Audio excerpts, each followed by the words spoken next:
말씀해 보니까 보아스의 밭에서 저녁 늦은 시간까지 밀추수를 마치고 나서 그 이삭을 준 것을 가지고 집으로 돌아왔던 룻이라는 여인이 있습니다.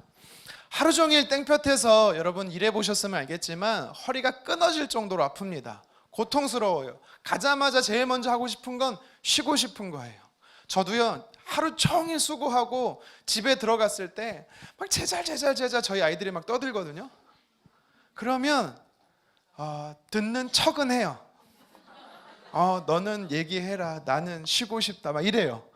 하지만 오늘 말씀에 보니까 룻이라는 여인도 사실 쉬고 싶었을 겁니다. 그런데 가자마자 그가 대화를 하고 있어요. 누구랑 대화합니까? 그의 시어머니 나오미랑 대화하고 있는 거예요. 그런데 그냥 형식적인 대화 같지는 않아요. 기쁨에 넘치는 대화였어요. 오늘 어떤 일이 벌어졌는지 그가 말하고 있는 겁니다. 어머니, 제가 오늘 한 밭에서 이삭을 주었는데 어느 정도로 주었냐면 한 에바씩이나 주었습니다. 에바야. 네, 그 에바가 아니라 여기서 말한 한 에바가 뭐냐면요, 도량을 측정할 때 재는 이 도량을 이야기하는 건데요. 한 에바 하면 여러분 잘 모르잖아요. 22리터의 양이에요. 22리터의 양. 22리터의 양을 여러분이 잘 모를 수 있는데 1.5리터 페트병 15개가 넘는 양입니다. 이래도 잘 모를 수 있어갖고 제가 사진을 한 장 가지고 왔어요. 냉온수기 아지요? 요새는 정수기를 쓰기 때문에 잘 모르는데 저도 옛날에 짬밥이 안 됐을 때는요, 사무실에서 항상 이 냉온수기에 물을 제가 다 갈았거든요. 들면 굉장히 무겁습니다. 근데 잘못하다가는 물을 엎기도 해요. 근데 저 통이 20리터예요. 그러니까 저것보다 2리터가 더 많은 양을요, 손톱보다 작은 이삭을 주워 담아 넣는데 꽉 차고 넘었다라는 거예요. 그러니까 얼마나 많이 이건 주운 정도가 아니라 쓸어 담은 거죠. 그러니까 그렇게 하나님이 은혜 베푸셨다라는 사실로 인해서 흥분해서 기쁜 나머지 쉬지도 않고 어머니한테 막 하나님이 우리에게 이런 은혜를 베풀어 주셨다고 막 자랑하고 있는 거예요. 그 정도가 아닙니다. 심지어 제가 어머니를 위해서 맛있는 음식을 싸왔다고 그렇게 이야기를 하고 있는 거예요. 이걸 보면서 어떻게 첫날부터 이삭을 주우러 나간 첫날부터 이런 횡재가 있을까? 대박을 터뜨린 이 룻의 모습을 보면서 나오미가 자신도 모르게 자기도 너무 기쁜 겁니다. 그런데 너무 궁금했어요. 뭐가 궁금했냐면 도대체 누구의 밭에 갔길래 이런 큰 은혜가 이 며느리에게 임했을까 생각이 드는 거예요. 누구의 밭에 갔니? 라고 물었어요. 그랬더니 19절에 하반절에 성경은 이렇게 말합니다. 같이 한번 읽겠습니다. 오늘 일하게 한 사람의 이름은 보아스니이다 하는지라. 아멘. 어머니, 저에게 은혜 베푼 사람이 보아스라는 사람이에요. 그러자 20절에 보면 이 어머니 나오미가 이렇게 화답을 합니다. 같이 한번 읽겠습니다. 그가 여호와로부터 복받기를 원하노라. 그가 살아있는 자와 죽은 자에게 은혜 베푸기를 그치지 아니하도다 하고. 아멘. 오늘 이 말씀은요, 우리가 읽기는 17절부터 23절 말씀을 읽었지만 전체적으로 룻기 2장에 보면 시작과 끝이 뭐냐면 집에서 시작해서 집으로 끝나고요, 은혜로 시작해서 은혜로 끝납니다. 이삭 죽기를 원하는 것으로 시작해서 이삭 줍는 것으로 끝이 나고 있어요. 그러니까 결국에는 하나님께 은혜를 구하면서 시작한 것이 하나님께서 은혜를 주셨습니다라고 오늘 귀결되고 있는 스토리인 것입니다. 여러분, 그래서 오늘 이 룻과 나오미라는 여인의 가정들의 여인들 그리고 이 가정에 임한 하나님의 은혜가 특별히 오늘 여러분들 또 사랑하는 우리 가정에 임하기를 주님의 이름으로 축복합니다. 자, 3절 말씀을 같이 한번 읽어보도록 하겠습니다. 시작. 내가 밭으로 가서 내가 누구에게 은혜를 입으면 그를 따라 이삭을 줍겠나이다. 2장에 보면은요, 우리가 읽진 않았지만 무려 3번이나 이 룻이라는 여인이 은혜라는 말을 쓰고 있어요. 하루를 시작하면서 어머니 그리고 하나님에게도 말한 거죠. 은혜 입기를 원합니다. 내가 은혜로 하루를 시작하고 싶습니다 라고 고백을 해요. 여러분, 이 여인처럼 여러분이 하루를 시작할 때 하나님 앞에 그렇게 기도로 시작했으면 좋겠습니다. 하나님, 우리 사랑하는 아들에게, 내 사랑하는 딸에게, 우리 가정 안에 하나님 은혜 입기를 원합니다. 여러분 그렇게 하루를 시작했으면 좋겠습니다. 자, 10절 말씀도 또 한번 룻이 이렇게 얘기합니다. 읽겠습니다. 나는 이방 여인이거늘 당신이 어찌하여 내게 은혜를 베푸시며 나를 돌보시나이까 하니. 또 두 번째 은혜를 얘기하고 있어요. 여기서 은혜를 얘기할 때는요, 만남의 복을 통한 하나님의 은혜를 이야기하고 있는 것입니다. 왜 내게 값없는 은혜를 주고 있습니까? 라고 이야기를 할 때 보아스라는 남자가 그 여인에게 은혜를 베풀 때 나는 그냥 은혜 베푼 게 아니라 두 가지 이유 때문에 너에게 은혜를 베푸는 거야 라고 이야기를 합니다. 좀 더 자세한 건 이따가 살펴보도록 하고요. 13절에서도 자신에게 은혜를 베푸는 이유를 알았더니 그녀가 또 한 번 이렇게 고백합니다. 13절 읽겠습니다. 룻이 이르되 내 주여 내가 당신께 은혜 입기를 원하나이다. 아멘. 여러분 기억나시죠? 2주 전에 이 말씀을 가지고 제가 나눴던 설교가 있습니다. 다 기억하시죠? 진짜요? 저도 기억 안 나던데. 뭐냐면 더 큰 은혜를 사모했다라는 사실입니다. 조금 전에 은혜 받은 정도가 아니라 앞으로 내가 계획하고 생각지도 못하는 은혜를 구하고 있는 거예요. 여러분 이렇게 하루의 시작을 하나님의 은혜로 구하고 만남의 복을 통해서 하나님의 은혜를 경험했고 앞으로 내가 어떤 은혜를 누릴지를 모르겠지만 그 은혜를 사모함으로 그 은혜 받기를 원했던 이 룻이라는 여인을 통해서 오늘 성경이 우리에게는 첫 번째 준 메시지가 있어요. 그것이 무엇입니까? 은혜를 사모하라라는 겁니다. 여러분 다시 한번 따라합시다. 은혜를 사모합시다. 옆 사람에게도 고백합시다. 은혜를 사랑합시다. 네, 여기 은혜가 있어요. 몇 명이. 네, 은혜 오셨습니까? 네, 오셨네요. 하루를 시작을 은혜로 고백했고 중간중간에도 하루의 일과 중에서도 하나님의 베푸신 은혜를 실제적으로 경험했고 하루를 마감하는 순간에도 하나님 내게 어떤 은혜를 베풀어 주시는지를 고백하는 이 여인을 통해서 우리는요 은혜를 사모해야 된다는 사실을 깨닫게 되는 겁니다. 여러분 근데요 이 은혜는 누구에게 임할까요? 누구에게 임할까요? 오늘 말씀에 보니까 그렇죠, 사모하는 자 역시 똑똑합니다. 네, 저 닮아서 똑똑합니다. 하나님께서 은혜를 주시는데 누구에게 주는가? 사모하는 자에게 줍니다. 그런데 구체적으로 그 사모함이 두 가지의 모습으로 오늘 성경에 나타나고 있어요. 보아스라는 남자가 그 이방 여인이었음에도 불구하고 룻에게 은혜를 베풀 때 왜 내게 값없는 은혜를 줍니까? 라고 말했더니 보아스는요 내가 그냥 주는 게 아니고 두 가지 이유 때문에 은혜를 베푸는 거야 라고 이야기를 합니다. 두 가지가 뭐였습니까? 첫 번째는 뭐였냐면 하나님을 사랑하기 때문이었어요. 두 번째는 뭔지 알아세요? 시어머니인 나오미를 공경하는 것이기 때문이었습니다. 여러분 이 두 가지를 잘해야 돼요. 하나님의 은혜를 사모한다라는 것은 구체적으로 오늘 말씀을 통해 두 가지를 이야기합니다. 오늘 우리 자녀들, 우리 청년들, 또 청소년들 기억하십시오. 하나님의 은혜를 사모하는 방법은요 두 가지예요. 오늘 성경이 우리에게 주는 것은 첫 번째가 하나님을 사랑하는 겁니다. 두 번째는 뭐예요? 부모님을 공경하는 거예요. 대답이 작아졌어요.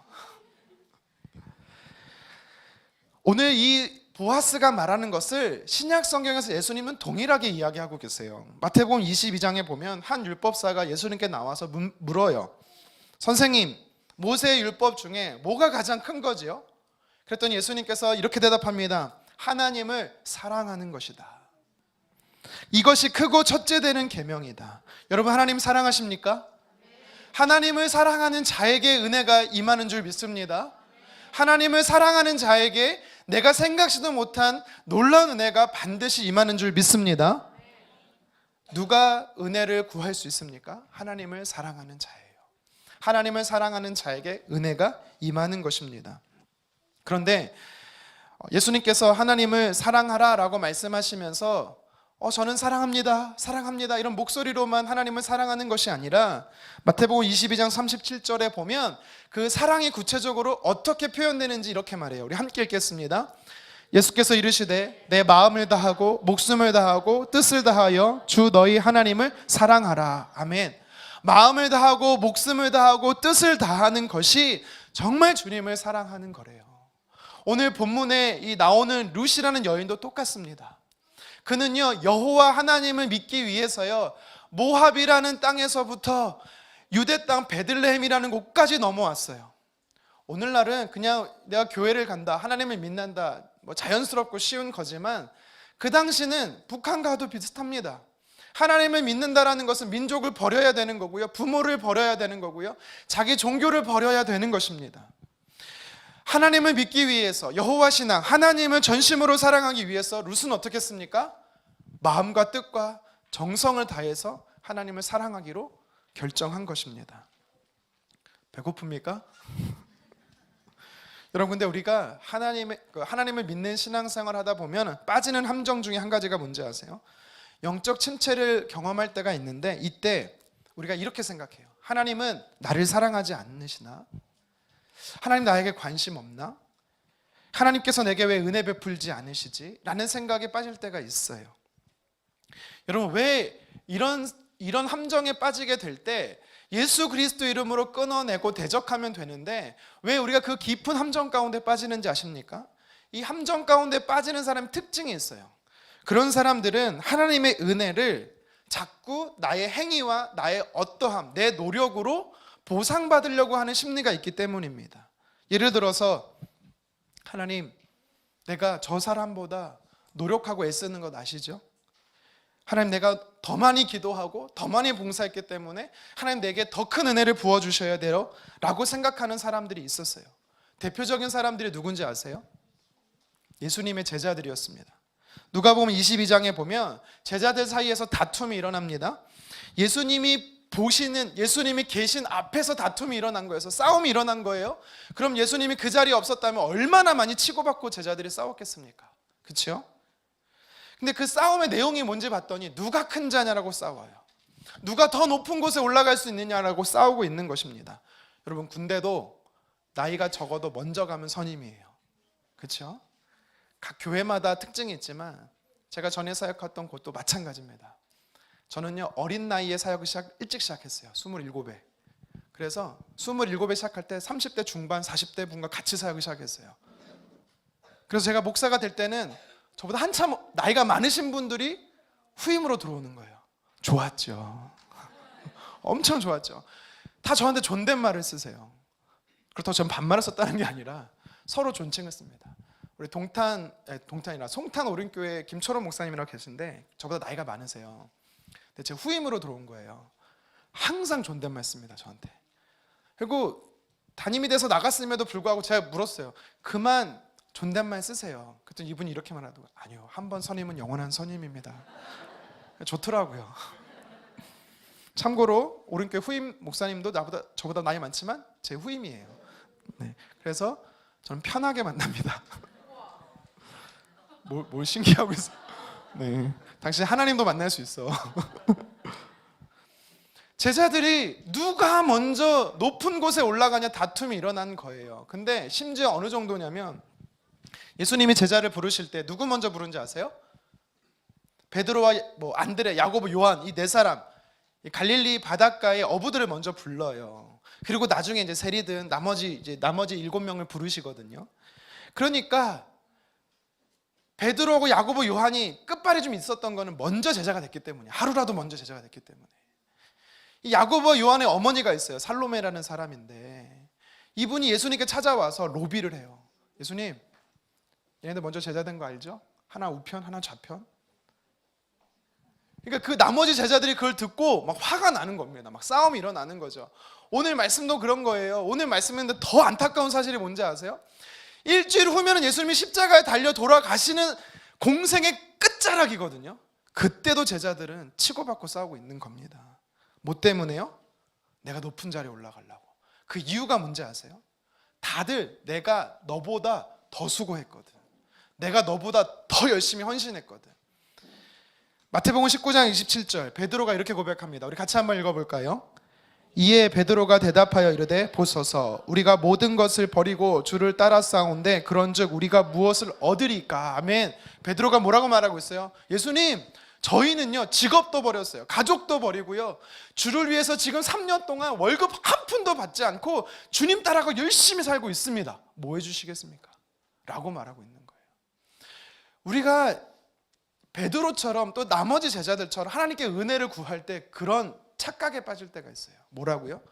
주님, 내가 이렇게 열심히 섬겼는데, 주님, 내가 이렇게 열심히 봉사하고 기도하고 헌금 내고 남들 안 하는 열심히 교회 봉사했는데 내게 어떤 은혜 베푸실 거냐고요. 여러분, 하나님 누구에게 은혜 베푸신다고요? 봉사하는 자, 기도하는 자, 내 은혜 베푸시기를 간절히 원합니다. 많이 봉사하십시오. 하지만 하나님을 사랑하는 자입니다. 하나님을 전심으로 사랑하는 자예요. 또 잘못 하나님이 은혜 베푸신다 생각하는 사람들이 있었어요. 누구냐면 대표적으로 당시 종교 지도자들입니다. 우리 누가복음 18장에 보면 성전에서 기도하는 두 사람이 나옵니다. 하나는 세리라고 말해요. 당시 세리는 누구냐면 죄인 취급받던 사람이에요. 일제시대 때 우리가 매국노 하면은 나라를 팔아먹은 일제에 붙어갖고 매국노 막 이런 취급에 죄인 취급했잖아요. 당시에 세리라는 사람은요, 세무직에 있는 사람들은요, 로마에 붙어서 이스라엘 백성들에게 세금을 착취하는 자들이었기 때문에 죄인 취급받았던 사람이에요. 그런 세리가 엎드려서 하나님께 기도하고 있었어요, 성전에. 근데 그 옆에 서서 하늘을 우러러 기도하는 한 사람이 나타납니다. 누구냐면 바리새인이었어요. 서서 기도하는 게 잘못됐다는 게 아니라 이 바리새인의 기도 내용이 틀려먹었어요. 우리 같이 누가복음 18장 11절 12절 함께 읽겠습니다. 바리새인은 서서 따로 기도하여 이르되 하나님이여, 나는 다른 사람들 곧 토색, 불의, 간음을 하는 자들과 같지 아니하고 이 세리와도 같지 아니함을 감사하나이다. 나는 일회에 2번씩 금식하고 또 소득의 11조를 드리나이다 하고. 아멘. 여러분, 혹시 바리새인처럼 일주일에 2번씩 금식하는 사람 있습니까? 11조 하는 사람들은 많으니까 묻지 않을게요. 지금 바리새인이 뭐라고 말하냐면, 하나님, 저는요, 저 엎드려 있는 저 꼬라지, 저 사람하고 비교했을 때는 훌륭합니다. 11조도 하고요, 금식도 일주일에 이틀씩 하고요, 일주일에 10번씩 금식하고요, 한 달에 10번씩 금식하고요, 토색, 불의, 간음하는 자들과 같지 않은 깨끗한 거룩한 자입니다. 하나님, 저에게 은혜 베풀어 주십시오. 어쩌면 우리가요, 제자들처럼 그럴 수도 있고 수고하고 노력했기 때문에 하나님께 당연히 은혜를 받을 수 있다 생각을 하고요, 또 이 바리새인들처럼 내가 열심히 거룩한 삶을 살았기 때문에 하나님 당연히 은혜를 베풀어 주셔야 된다라고 말하는 자들이 있습니다. 여러분, 근데요, 이게 왜 틀렸는지 아세요? 만약에 내가 건강을 잃어버렸어, 아파, 교회 나오지를 못해요. 그러면 하나님은 은혜 안 베푸시는 겁니까? 내가 죄로 인해 넘어졌어요, 쓰러졌어요, 영적 침체 가운데 있어요. 그러면 하나님은 절대 은혜 안 베푸십니까? 아닙니다. 하나님 누구에게 은혜 베푸십니까? 하나님을 사랑하는 자입니다. 우리가 마치 내가 뭔가를 했기 때문에, 내가 어떤 노력을 했기 때문에, 수고했기 때문에 하나님이 은혜 베푸신다 생각해버리면 하나님은 주인으로, 하나님은 고용주로, 나는 노동자로 생각하는 거예요. 그래서 은혜라는 거를 그냥 하루 일당 받듯이 당연한 걸로 생각하는 함정에 빠질 수가 있는 겁니다. 아닙니다. 하나님이 베푸시는 은혜는 나의 어떠함이 아니라 값없이 주시는 은혜로서 하나님이 전적으로 허락하시는 은혜인 것입니다. 누구에게 준다고요? 하나님을 사랑하는 자에게. 시편 107편 9절 말씀 같이 한번 읽어보도록 하겠습니다. 그가 사모하는 영혼에게 만족을 주시며 줄인 영혼에게 좋은 것으로 채워주심이로다. 아멘. 여러분, 부모로서 또 기성세대로서, 기존 세대로서 우리들, 또 우리 사랑하는 자녀들, 다음 세대로서, 미래 세대로서 우리 자녀들, 여러분 동일합니다. 하나님을 사랑해야 되는 것입니다. 하나님을 사랑하는데, 사랑합니다, 사랑합니다 입술의 고백이 아니라 예수님께서 말씀하신 것처럼 마음을 다하고 뜻을 다하고 전심으로 하나님을 사랑하기를 간절히 원합니다. 보아스라는 남자가 룻이라는 여인에게 은혜를 베풀 때, 너가 하나님을 사랑했기 때문에 내가 은혜 베푼다는 말하고, 또 한 가지가 뭐였어요? 시어머니를 섬기는 거기 때문에 내가 그 모습을 보고 너에게 은혜를 베푼다라고 말합니다. 여러분, 보아스가 룻에게 은혜 베푸는 건요, 오늘날 룻과 같은 우리들에게 보아스 같은 하나님께서 은혜 베푸신다라는 것을 똑같이 이야기하고 있는 겁니다. 구약 성경에 보면은요, 모세가 시내산에서 10계명을 받지요. 10계명은 말 그대로 10가지 계명입니다. 크게는 2가지로 나눕니다. 하나님을 향한 계명이고, 나머지 5에서 10계명은요 사람을 향한 계명입니다. 에베소서 6장의 말씀에 보면 내 부모를 공경하라라고 이야기를 해요. 그러면서 이런 말씀이 있어요. 6장 2절 3절 우리 같이 한번 읽겠습니다. 내 아버지와 어머니를 공경하라. 이것은 약속이 있는 첫 계명이니 이로써 내가 잘되고 땅에서 장수하리라. 아멘. 에베소서 말씀은요, 바울이라는 사람이 쓴 거예요. 바울이 이 말씀을 쓰면서 인용한 말씀이 뭐냐면 십계명이었던 거예요. 십계명 말씀 중에 첫째 계명이 뭐라는 거예요? 사람에게 준 첫째 계명이 5계명을 말하는 겁니다. 부모를 공경하라는 거예요. 부모를 공경한다라는 것은 신명기의 약속대로 내가 장수하게 될 것이다라는 겁니다. 여러분, 건강도 복이에요. 우리가 흔히 오복이라고 말하죠. 그것은요, 성경에서 분명히 우리에게 주시는 은혜입니다. 누구에게 줍니까? 부모를 공경하는 자입니다. 공경한다라는 것은요, 사랑한다라는 거랑 똑같은 말이지요. 룻은 하나님께 아침부터 은혜를 구했어요. 그리고 그 은혜를 누렸어요. 그가 그 은혜를 누릴 수 있는 방법을 보아스라는 사람을 통해 구체적으로 2가지 이유로 그녀에게 은혜가 임했다라고 이야기를 합니다. 육신의 부모를 공경했기 때문에, 하나님을 경외함으로 하나님을 섬기고 싶어서, 전심으로 사랑하고 싶어서 모압 땅을 포기하고 가족을 포기하고 기득권을 다 포기하고 하나님을 사랑하기 위해서 베들레헴에 온 그녀를 축복했던 것입니다. 여러분, 부모를 공경하는 건요, 오늘 성경에 또 한 가지 이야기하고 있어요. 읽진 않겠지만 22절에 보면 시어머니 나오미가 룻에게 이렇게 얘기해요. 다른 밭으로 가지 말고 끝까지 이 밭에서 일해라. 여러분, 저희 집 아이만 그런 게 아니라 아마 여러분들 자녀를 키우다 보면 아무개야 누구야 뭐 좀 갖고 와 그러면 네, 그래서 막 갖다 줘요. 미안한데 한 번 더 갖다 줄래? 그러면 네, 그러고 가요. 또 갖다 줘요. 진짜 마지막에 한 번만 더 갖다 줄래면 엄마는 손과 발이 엄마? 죄송합니다. 저로 할게요. 아빠는 손과 발이 없어요. 아빠가 갔다 오면 되잖아요. 막 이럴 겁니다. 그 정도 해도 자녀가 참 잘하는 거죠. 근데 하루 종일 아침부터 저녁까지 쉬지 않고 허리 빠지라고 일했던 룻에게 나오미가 지금 뭐라고 말하고 있어요? 내일 또 가. 내일 쉬지 마. 데이오프 아니야. 내일 또 가. 내일 또 가고 내일 모레도 가고 맨날 가. 그러면 룻의 입장에서 어떤 생각이 들겠어요? 어머니 좀 같이 가시지. 이러지 않겠습니까? 저만 일합니까? 어머니는 일 안 하세요? 라고 충분히 말할 수 있어요. 그런데 오늘 성경의 22절 23절에 뭐라고 말하고 있어요? 내 어머니 그렇게 하겠습니다. 순종하고 있는 거예요. 왜요? 그의 어머니를 공경하기 때문에. 저와 여러분들과 그리고 특별히 우리 자녀들이 오늘 말씀을 기억하시기를 바랍니다. 아침부터 하나님께 은혜를 구하십시오. 그리고 저녁이 되어서 하나님이 내게 어떤 은혜를 베풀어 주는지를 나누고 묵상할 수 있는 저와 여러분 되었으면 좋겠습니다. 그런데 이 은혜가 누구에게 임한다고요? 아무에게 임하는 게 아니라 하나님을 사랑하는 자에게, 그리고 부모를 공경하는 자에게. 여러분, 이제 우리 새 학기가 시작되잖아요. 다음 주부터 대부분 이제 본격적으로 그렇죠. 네. 우리 아이들도 학교 가기를 너무 싫어하는데 아마 부모님들 걱정될 거예요. 뭐 고3이 되고 중3이 되고 막 그러면 이제 얘가 공부를 잘할 수 있을까? 어느 학원을 보내야 될까? 점수를 어떻게 올릴 것인가? 여러분, 은혜는 공부를 열심히 하고 줄 빠지고 공부 열심히 하는 자에게 임하는 게 아닙니다. 은혜는요, 하나님을 사랑하고 부모를 공경하는 자에게 임하는 겁니다.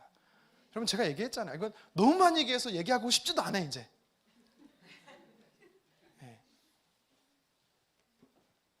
전 학년이 시험 보는 시험에서 유일하게 저만 만점. 하나님을 사랑하고 부모를 공경하는 저에게 하나님 은혜를 주십니다. 여러분, 계속해서 오늘 성경이 우리에게 주는 영적 메시지가 있어요. 무엇입니까? 헤세드를 기대하라라는 거예요. 하나님의 헤세드를 기대하라.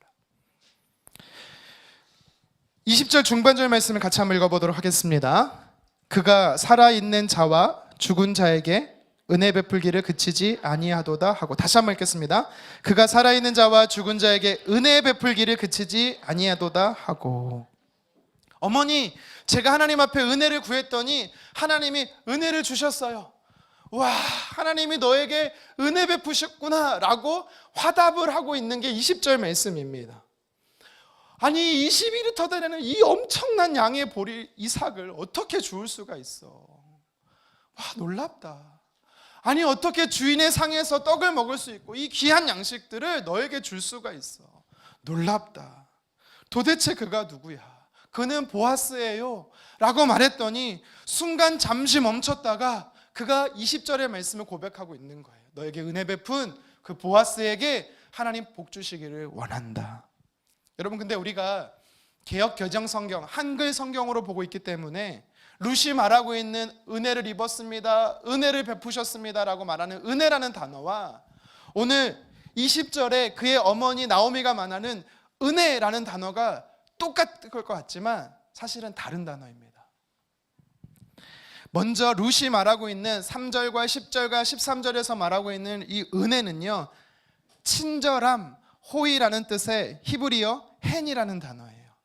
그러니까 우리가 보통 얘기할 때 은혜 받다 말할 때는 이 헨이라는 말을 쓰고 있습니다. 그러니까 사람을 통해서 친절함을 받았을 때 헨이라는 단어를 써요. 그런데 20절에는요, 나오미가 말하는 이 단어는요, 헨이라는 단어가 아니에요. 헨이라는 단어가 아니에요. 죄송합니다. 갑자기 이엔이가 생각나서. 헤세드라는 단어입니다. 헤세드라는 단어. 나오미는 생각한 거예요. 뭘 생각했냐면 이방 여인의 신분으로 첫날부터 취업이 돼갖고 남들보다 한 달 1년 연봉을 가지고 오고 이 정도가 아니라 놀라운 주인의 상에 어떻게 이런 은혜가 임했지? 라고 생각했을 때 그는 단순히 친절함, 호의 정도의 헨이 아니라 이것은 하나님의 헤세드다. 하나님의 헤세드라고 깨달은 겁니다. 여러분, 사랑하는 우리 자녀들에게 이번 학기 2024년도에 하나님의 헤세드가 임하기를 간절히 원합니다. 여러분, 헤세드라는 단어를 이해하기 위해서는요, 성경의 몇 구절을 좀 찾아봐야 돼요. 사실은 더 많은데 짧게 몇 구절만 찾아보겠습니다. 먼저 신명기 7장 9절입니다. 우리 같이 한번 읽어보도록 하겠습니다. 그런즉 너는 알라 오직 내 하나님 여호와는 하나님이시요 신실하신 하나님이시라. 그를 사랑하고 그의 계명을 지키는 자에게는 천대까지 그의 언약을 이행하시며 인애를 베푸시되. 아멘. 인애라고 말하고 있어요. 헤세드라는 단어입니다. 이게 무슨 말입니까? 요단 동편에서 요단강을 건너서 가나안 땅에 들어가기 앞서서 하나님이 모세를 통해서 약속하고 있는 거예요. 내가 너희에게 천대까지 이르러 헤세드를 베풀겠다 라고 약속하는 것입니다. 한 군데 더 찾아보겠습니다. 바벨론에게 멸망을 당해서 포로로 끌려갔던 이스라엘 백성들이 70년 만에 회복될 것이다라는 약속을요, 다니엘이 깨닫게 됩니다. 성경을 읽다가 깨닫게 돼요. 우리 다니엘 9장 20절 하반절 함께 읽도록 하겠습니다. 주를 사랑하고 주의 계명을 지키는 자를 위하여 언약을 지키시고. 네, 자막이 안 떴네요. 다시 한번 읽어보도록 하겠습니다. 다니엘 9장 20절입니다. 네, 읽겠습니다. 주를 사랑하고 주의 계명을 지키는 자를 위하여 언약을 지키시고 그에게 인자를 베푸시는 이시여. 아멘. 이번에는 인자라는 단어로 쓰였거든요. 근데 이 단어도 원어로 보면 헤세드입니다. 다음 말씀 읽어야 되는데 왠지 불안합니다. 나올까? 자, 한 군데만 더 살펴볼게요. 이사야 54장 10절 상반절입니다. 함께 읽겠습니다. 산들이 떠나며. 네, 여전히 안 나오는군요. 혹시 자막이 안 됐을까요? 네, 됐으면 띄워주세요. 제가 한번 읽겠습니다. 산들이 떠나며 언덕들을 옮겨질지라도 나의 자비는 내게서 떠나지 아니하며 나의 화평의 언약은 흔들리지 아니하리라. 아멘. 여기서 시간을 제가 좀 벌어야 되거든요. 그 다음 영상에 사진이 나와야 되는데, 이게 무슨 이야기냐면, 네, 떴군요. 이게 어떤 말씀이냐면, 하나님께서 이사야 선지자에게 뭐라고 약속했냐면, 하나님이 너희에게 회복을 주는데 자비를 베푸신다라고 말씀하시는 거예요. 그러면서 산들이 떠나며 언덕들이 옮겨질지라도, 땅이 흔들리고 산이 무너지고 이런 일들이 언제 일어났었어요? 과거에 노아 홍수 심판 때 일어났었어요. 실질적으로 우리는 10절만 읽었지만 9절에 이사야 54장 9절에 무슨 말을 하고 있냐면 노아 홍수의 약속을 기억해라. 내가 그거를 언약으로 자비를 베풀겠다라는 거예요. 앞으로 어떤 일이 벌어지든 절대 물의 심판은 있지 않을 거야 라고 하나님이 이사야 선지자를 통해 약속한 거예요. 노아 홍수 심판에 다시는 물로 심판하지 않겠다고 하면서 하나님께서 한 가지 뭐를 보여주시죠? 약속으로서 무지개. 원래 무지개가 참 좋은 거거든요. 근데 요새는 무지개 하면 약간 동성연애를 상징해서 이상해졌는데 무지개는 하나님의 약속의 상징이었어요. 사진 한 장 보여드리도록 하겠습니다. 무지개, 쌍무지개가 떴어요 하늘에. 예전에 여기 우리 학교 앞에서 무지개가 떴더라고요. 여러분 무지개를 보면서 우리가 생각해야 되는 건 뭐냐면 아름답다 물론 맞습니다. 비가 그쳤다 또 맞습니다. 햇빛에 물이 굴절돼서 나타나는 현상이 무지개죠. 그런데 여러분 그거를 여러분들은 묵상할 게 아니라 하나님의 약속을 묵상해야 되는 거예요. 여러분 무지개를 우리가 이제 이런 모습의 그림을 우리는 무지개라고 한글로 말하지만 히브리어로 이 무지개는요 무슨 말인지 아세요? 무슨 뜻인지 아세요? 마치는 분에게 제가 준비한 작은 선물을 하나 드리겠습니다. 제 가슴팍에 갖고 왔어요. 네.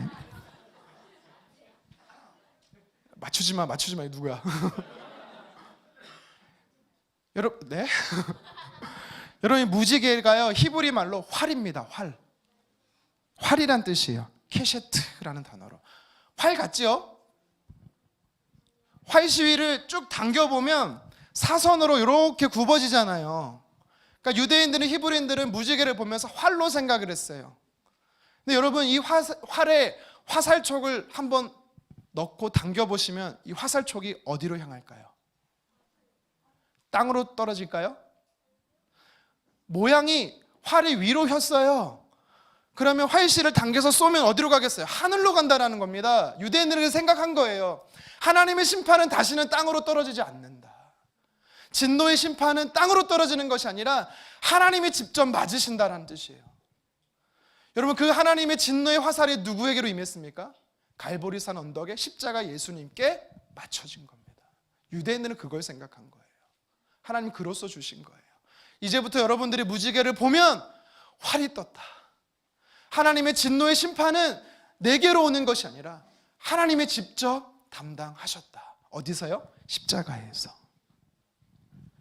여러분 방금 우리가 살펴봤던 세 개의 구절이 있어요. 신명기 7장 9절, 다니엘 9장 20절, 이사야 54장 10절. 여기서 다 다른 표현으로 인자, 인애, 자비, 오늘 본문에서는 은혜라는 표현으로 헤세드라는 단어가 있잖아요. 여러분 근데 공통적인 언어 헤세드 말고 또다시 공통적인 단어 하나가 나옵니다. 세 가지 말씀이 나왔죠? 여러분 여기서 한번 찾아보세요. 헤세드 말고 공통점이 한 가지 더 있습니다. 그렇습니다. 다행히 선물은 없습니다. 여러분 무슨 말이냐면 일반 은혜, 다시 말해서 루시 말했던 hen이라는 단어의 은혜는요 그냥 쓰이는 단어예요. 그런데 지금 20절에 나오미가 말하는 헤세드라고 말하는 은혜는요 혼자 쓰이지 않아요. 어떤 단어와 같이 쓰이냐면 언약이라는 단어와 늘 같이 쓰입니다. 여러분 언약이 뭐예요? 약속이에요. 근데 사람이 하는 약속과 달라요. 우리 사람이 하는 약속은요 깨질 수 있어요. 깨지면 미안해 내가 잘못했어 다음에 만나자 그냥 넘어갈 수 있어요. 그렇지만 성경에서 말하는 언약이라는 약속은요 절대 깨어지지 않는 하나님이 하시는 약속이에요. 그래서 하나님께서는요 뭐라고 말하냐면 하나님과 하는 약속을 깨는 자는 반드시 죽음으로써 갚으라라고 이야기를 합니다. 그러니까 무슨 말이에요? 하나님이 하신 약속을 언약이라고 말하는데 절대로 하나님은 깨지 않는 반드시 실천하는 약속이 언약이라는 겁니다. 그런데 하나님께서 이 언약에 근거한 약속을 헤세드라고 안 하는데 그 은혜를 누가 깨달은 거예요? 나오미가 깨달은 거예요. 여러분 이 은혜를 깨닫기를 간절히 원합니다. 그래서 20절에 그가 다시 이렇게 고백하는 겁니다. 20절 같이 한번 읽겠습니다.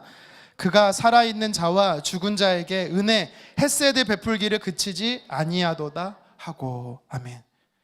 여기서 말하는 그는 보아스죠.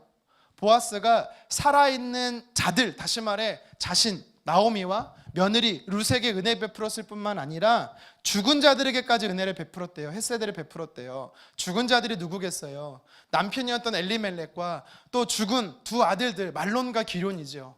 그러니까 이게 무슨 말이냐면 오늘 있었던 룻에게도 은혜를 베풀었을 뿐만 아니라 정확히 언젠지는 모르겠지만 과거에 모압 땅에 살지 않고 베들레헴에 살았을 때에 내 가족이 같이 살았을 때 온 가족이 살아 있었을 때 그때도 보아스라는 사람이 어떤 은혜인지는 모르겠지만 물질적으로 은혜를 베풀었다라는 것을 나오미는 기억한 거예요. 그러면서 그가 고백하는 겁니다. 이것은 단순히 친절함이나 호의 정도가 아니라 하나님의 언약이구나. 하나님의 언약의 약속 헤세드구나. 그래서 그는요 깨닫고 20절 하반절에 이렇게 고백하고 있는 겁니다. 같이 한번 읽겠습니다. 나오미가 또 그에게 이르되 사람은 우리와 가까우니 우리 기업을 물을 자 중에 하나이니라 하니라. 아멘. 무엇을 깨달았어요? 기업 물을 자다. 기업 물을 자라는 것은 히브리어로 고헬이라고 표현해요. 고헬 제도라는 게 있어요. 고헬 제도가 뭐냐면 우리나라에는 없는 건데 유대 사회에만 있는 것 중에 한 가지입니다. 다시 말해서 내가 빚을 졌어요. 빚을 갚을 능력이 없어서 땅을 빼앗기게 됩니다. 땅이 없으면 자녀들을 노예로 끌려가게 됩니다. 아니면 본인도 노예로 끌려가게 돼요. 그러면 그 빚을 가까운 친척이 갚아주는 거예요. 그것을 갚아주면 여러분 혹시 옆집에 사는 사람 아니면 가족 중에 한 10억을 빚졌대요. 여러분 갚아줄 능력이 됩니까? 왜 갚아? 네, 왜 갚아? 이렇게 생각할걸요. 근데 유대 사회에는 그게 율법이었어요. 그게 하나님이 정해주신 법이었어요. 그래서 지금 깨달은 거예요. 무엇을 깨달았냐면 하나님의 고엘이구나. 하나님의 기업을 물을 수 있는 사람을 보내주셨구나를 깨달은 겁니다. 그 고엘 제도에는 또 뭐가 있는지 아세요? 계대결혼법이라는 게 있어요. 남편이 죽고 아들이 없었으면 유대사는 가문이 끊깁니다. 그래서 가문이 끊기지 않도록 하기 위해서요 그 기업 물을 자를 통해서 자녀를 갖게 합니다. 우리의 사고랑은 이해되지 않지만 하나님이 유대 사회를 지켜주시기 위해 세워주신 법이에요. 질서였어요. 약속이었어요. 그런데 나오미는 이걸 깨달은 거예요. 하나님이 나를 버리신 게 아니라 하나님은 반드시 지키시기로 맹세하신 약속을 나와 우리 가족에게 주시는구나. 여러분 기억하시기 바랍니다. 하나님은 여러분의 삶 안에 반드시 실행하시고 이행하시는 약속들이 있습니다. 여러분 그것을 우리는 누려야 됩니다. 여러분 그 마음을 가지고 우리 자녀들을 축복하시기를 간절히 원합니다. 그 은혜를 우리가 헤세드의 은혜를 어떻게 누릴 수 있는지 아세요?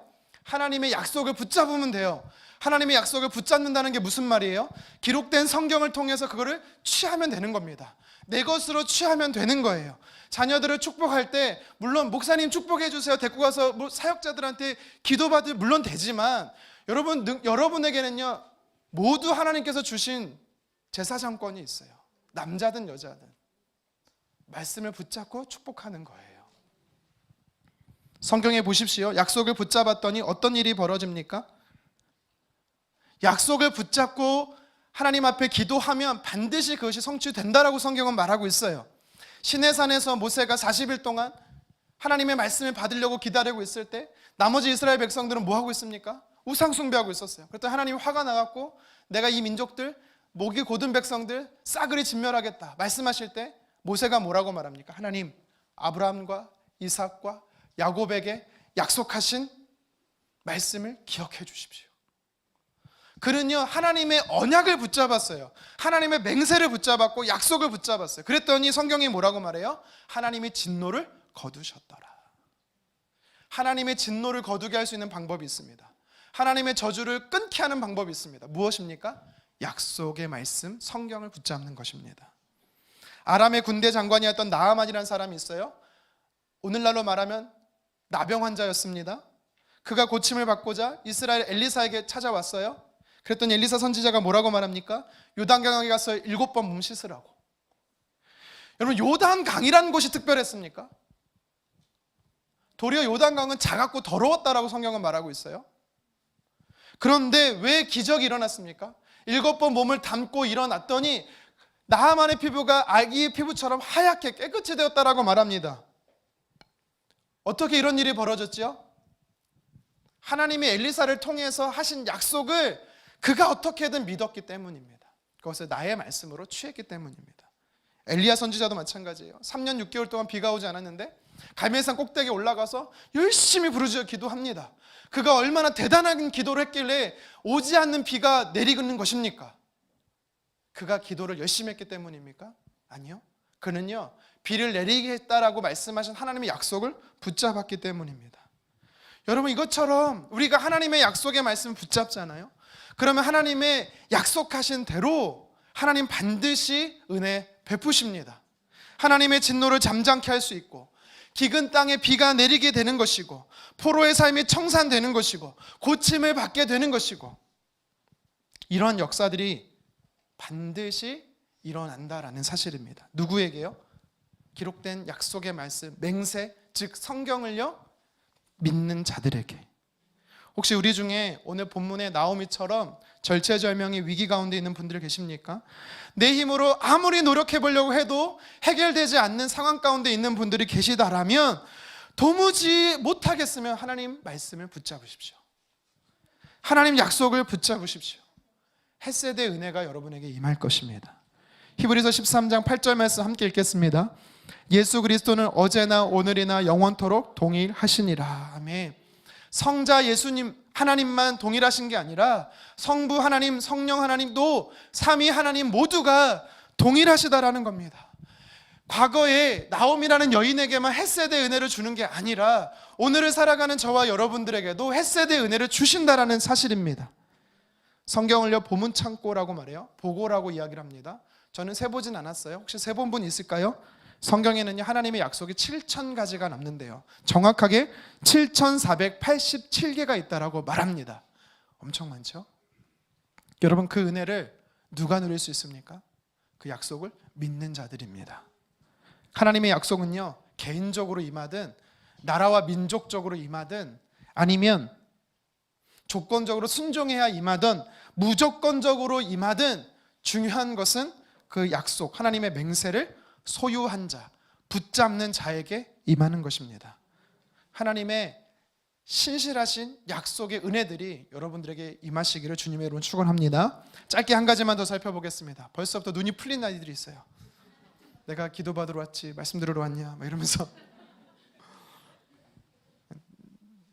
여러분들의 마음을 꿰뚫어 봤어요. 제가 성경은 우리에게 오늘 말씀을 통해서 이야기합니다. 복을 빌어주는 자가 되라. 여러분, 옆 사람에 고백합시다. 복을 빌어주는 사람이 되십시오. 다른 말로 말하면 축복의 통로가 되라는 것입니다. 여러분, 20절 상반절 다시 한번 읽겠습니다. 나오미가 자기 며느리에게 이르되 그가 여호와로부터 복받기를 원하노라. 여러분, 제가 마음이 너무 급해요. 말이 너무 빨라지고 있어요. 다다다다 따발총으로 얘기를 하고 있습니다. 자, 지금 누가 이야기를 하고 있습니까? 네, 뭐라고 이야기하고 있습니까? 복받기를 원하노라. 너에게 복을 준 보아스가 하나님의 복을 받기를 원하노라. 복을 빌어주고 있는 거예요. 축복해주고 있는 겁니다. 아니, 아무것도 가지지 못한 여인이 복 빌어준다고 복이 임할까? 여러분, 임합니다.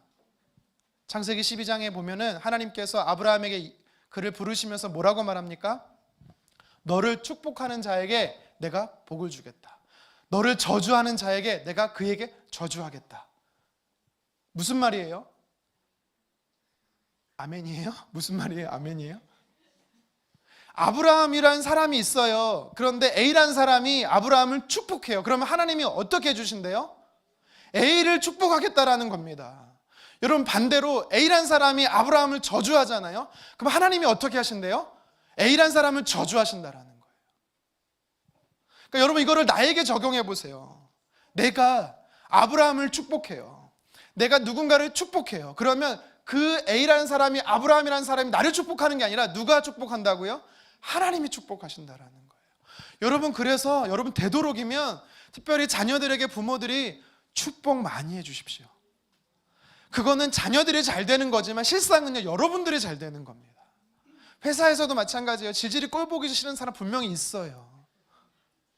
좀 이 사람만 없었으면 좋겠다는 사람이 있어요. 근데 여러분, 영적인 원리가 뭔지 아세요? 그 사람을 저주하잖아요. 하나님은요, 그거 듣고 그 사람을 저주하는 게 아니라 여러분들을 저주합니다.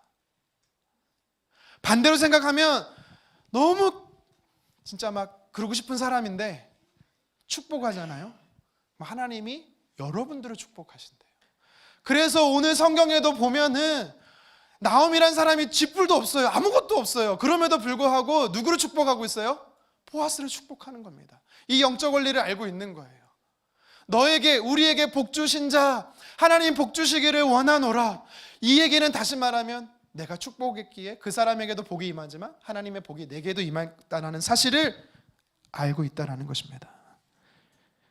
여러분, 1993년에 보면 엽기적인 살인사건으로 인해서, 여러분 아마 아이들은 모를 텐데 여러분들은 아실 겁니다. 지존파 살인사건 기억하시죠? 잘 모르더라도 아마 아실 거예요. 그 우두머리가 김기환이라는 사람이에요. 사진 한번 보여주실래요? 이 사람이요, 초등학교 시절에는 우등생이었대요. 근데 집이 너무 가난했어요. 그래서 미술 준비물을 가져가야 되는데 크레파스를 못 가져간 거예요. 그리고 선생님이 너 크레파스 없니? 요새 선생님들 어때요? 크레파스 없니? 선생님 거 써라 이렇게 주잖아요. 근데 그때는 안 그랬어요. 그때는 뭐 무조건 막 때리고 막 이랬잖아요. 그러니까 이 선생님이요, 아이들 앞에서 이 아이를 일으켜 세워놓고 막 혼을 냈다라는 거예요. 야, 훔쳐서라도 갖고 와 이제. 이게 말이 됩니까? 근데 그렇게 저주를 했다라는 거예요.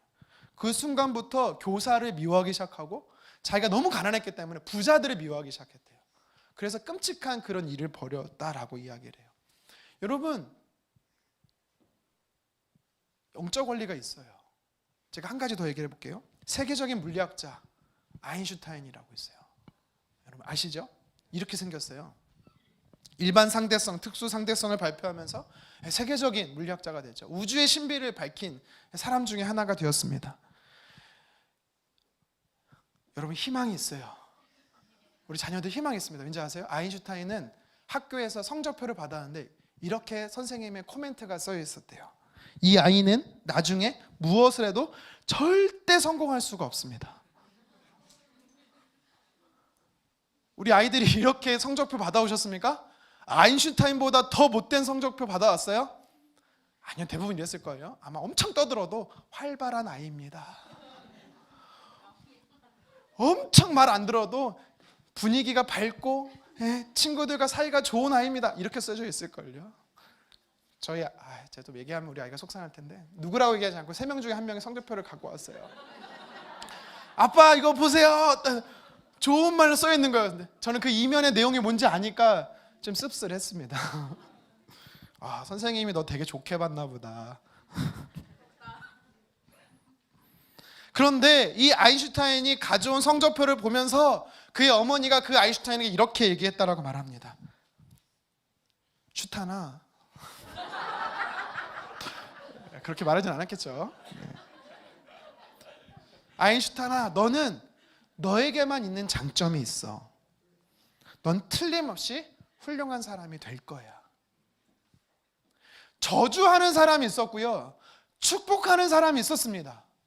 그런데 이 아이는요, 저주를 취했던 아이는요, 비참한 결론을 살았고, 어머니의 축복을 들었던, 그걸 취했던 아인슈타인은 선생님이 말이 아니라, 저주의 말이 아니라 축복의 말을 들었던 아이는요, 세계적인 물리학자가 될 수 있었습니다. 여러분, 교육심리학에서 보면 이렇게 내가 어떤 말을 취하느냐에 따라서요, 좋은 결과를 날 수 있다. 다시 말해, 칭찬의 말을 해줬을 때 칭찬의 말을 듣고 자란 아이가 성공할 수 있다는 이론을요, 호빙 효과라고 합니다. 프린스턴 대학교에 호빙이라는 사람이 있었어요. 이 사람이 전공이 너무 재미가 없는 거예요. 그래서 퇴학까지 이를 때가 되었는데 우연히 교양 과목, 미술 과목을 들었는데 너무 재밌는 거예요. 그러더니 미술 교수님이 이 호빙이라는 사람에게 칭찬해 준 겁니다. 재능이 있는데? 재능이 있는데? 이 한마디에 호빙이라는 사람이 나 재능이 있대 라고 해서 미술에 관심을 갖기 시작했고, 결국에는 그는요, 세계적인 유명한 예술작품을 감정하는 큐레이터가 되었다라고 해요. 그래서 호빙 효과라는 게 나왔어요. 근데 여러분, 심리학에서, 교육 심리학에서 나온 단어지만 사실 성경에는 이미 이 원리가 영적 원리다라고 이야기를 한 겁니다. 아브라함을 통해서도 이야기를 했고요. 오늘 본문에서도 분명히 이야기를 합니다. 축복하라고. 축복하라고. 여러분, 축복하면 그 축복의 언어를 듣고 자라는 아이들은요, 무럭무럭 자랍니다. 저주를 받고 자란 아이는요, 무럭무럭 자라긴 하지만 부정적인 아이가 될 겁니다. 하나님의 긍정의 언어로 자란 아이들은요, 자라면서 건강한, 영적으로 육적으로 건강한 아이가 될 겁니다. 여러분, 축복 많이 해주십시오. 그리고 그 축복은요, 우리 자녀에게 임한 것뿐만 아니라 오늘 성경에 보니까 바로 축복하는 저와 여러분에게 임한다라고 성경은 말합니다. 이제 끝났어요. 말씀을 정리하겠습니다. 오늘 시어머니 나오미와 며느리 룻 사이에서요, 한창 대화가 일어나고 있어요. 이 대화의 핵심 주제가 뭐예요? 은혜예요, 은혜. 하나님 은혜 베푸셨다라는 겁니다. 이 은혜 속에서 발견된 영적 원리를 세 가지 여러분과 나눴어요. 첫 번째는 무엇입니까? 룻처럼 은혜를 사모하는 자가 되라는 겁니다. 하루를 시작할 때 여러분, 내가 또 밭에 가서 또 이삭을 주워야 돼. 허리 끊어지는데, 짜증나고 고통스럽고 힘들어 죽겠네. 여러분, 이렇게 부정적으로 하루를 시작하는 게 아니라, 하나님, 오늘 내게 은혜를 베풀어 주십시오.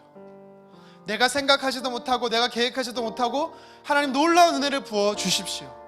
그렇게 하루를 시작해서 하루를 마감할 때, 어머니, 내게 하나님이 놀라운 은혜를 부어 주셨어요 라고 감격할 수 있는 사람이 되기를 간절히 원합니다.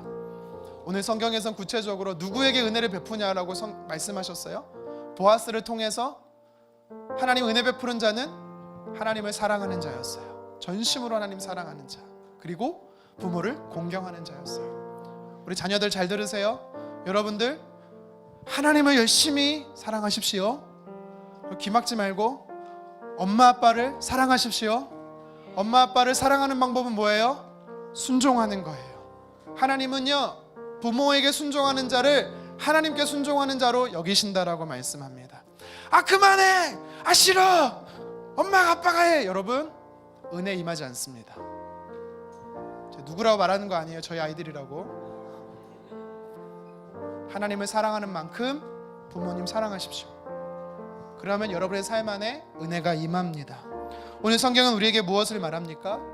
헤세드를 붙잡으라고 말해요. 헤세드가 뭐예요? 하나님의 약속, 하나님의 맹세, 하나님이 반드시 은혜 베푸신다라는 거예요. 그걸 붙잡으십시오. 성경에는 7,000개가 넘는 하나님의 약속들이 있대요. 반드시 이루시겠다라는 헤세드가 있대요.